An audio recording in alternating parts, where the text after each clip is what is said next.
Hi, welcome back to my channel. I just returned from one of the most challenging trips of my life. I didn't think I would be able to pull it off without my partner, but I did it. I'm back and I'm gonna talk about what I just went through and facing your fears. So I moved to Georgia a year ago with my husband, my daughter, our dog, and we left our things in Buffalo, New York with the plan to have them shipped here eventually. My husband decided to abandon the things in there. He stopped paying for the storage, so I received a notice saying that they were going to auction off the storage container if I didn't pay for it, which was a lot of money, and I really didn't have it, but I found the money to take care of that, and then they gave me a short amount of time to come and pick up all the stuff out of the storage container. I have nobody. I have no family. I have. I'd like to say I have no friends because I really don't have any friends that I can depend on. I don't have a bestie, nothing like that. So it's just me.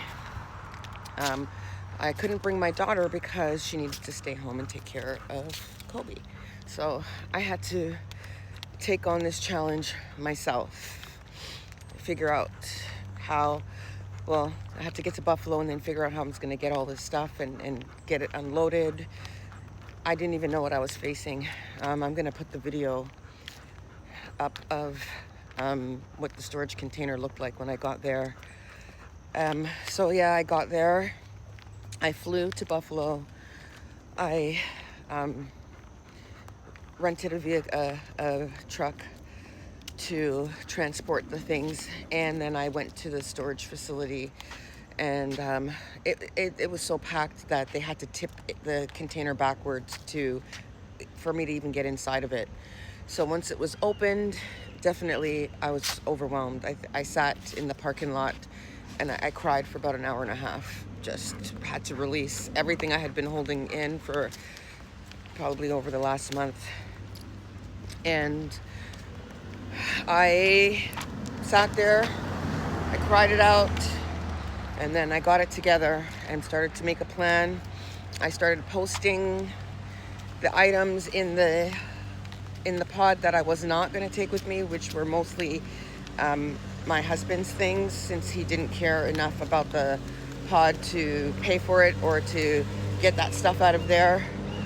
I just decided that I would only focus on the things that I needed for me and my daughter and get rid of his stuff. And so I put it up for sale. I made like a garage sale post, 1 day only. The prices were going to be too cheap to turn it down.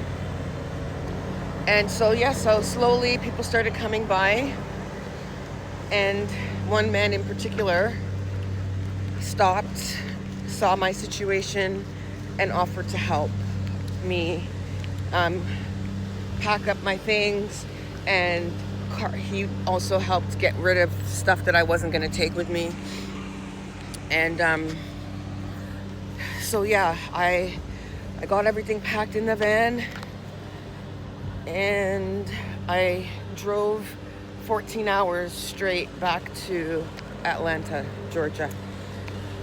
And I did it. And I guess the one thing I want to say about everything is that, 1 second. So I think one of the things that I was afraid of when I stayed in the relationship that I was in for as long as I did, there was a fear there, and it was a fear of exactly what I just went through, that I'd have to do these type of things by myself. And it wasn't as bad as I thought it was going to be. People showed up for me when I needed it, and at the end of the day I got it done. I'm proud of myself. I got it done without the support system that I felt like I didn't have, and it was like keeping me feeling stuck. Once I got rid of that fear and just took on the challenge, support showed up for me in places I didn't expect, places I didn't even know existed. And I think that's the lesson for me.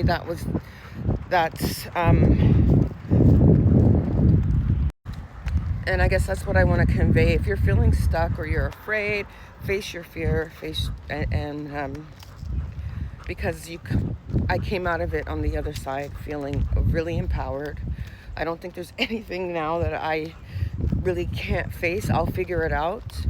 And yeah, so yeah, I'm very proud of myself. And I'm gonna start posting some of the things that were inside of that pod, and which is what was the motivation to get my things out of there. I couldn't bear to lose it. Being in the relationship that I was in, I've been married for over 20 years, and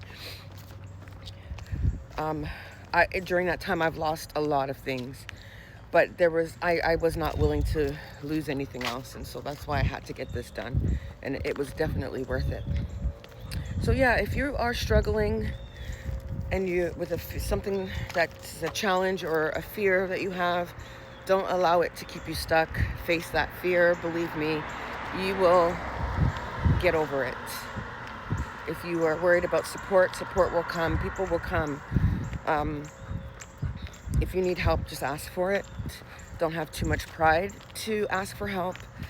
At the end of the day, I ended up having to ask for help, and I got it. So yeah, challenge one. As a newly single woman, or separated, or whatever you want to call it, challenge one accepted and complete. Have a good day. Thanks for listening, guys. And I'm gonna put the video of the pod so you can see exactly what I had to face. All right, take care. Have a great day. Bye. There are two tools that you will need to be successful. There's dedication and consistency. But see, you must be dedicated to being consistent and consistently dedicated to what you're doing. See, you need to be dedicated to the craft, to the lifestyle, to the grind. You have to be dedicated. But in order to be dedicated, you have to be consistent and synonymous with whatever you're doing. So if you're trying to be successful, no matter what it may be, whether it's relationships, life, your business, your family, you gotta be consistent. You gotta come in and do what needs to be done. You have to be dedicated to the things that need to be done. So in order to reach those higher places, you have to be dedicated to it. You have to have that goal in mind. You can't let nothing stop you. And even when you feel like you can't keep going, you stay consistent and keep going.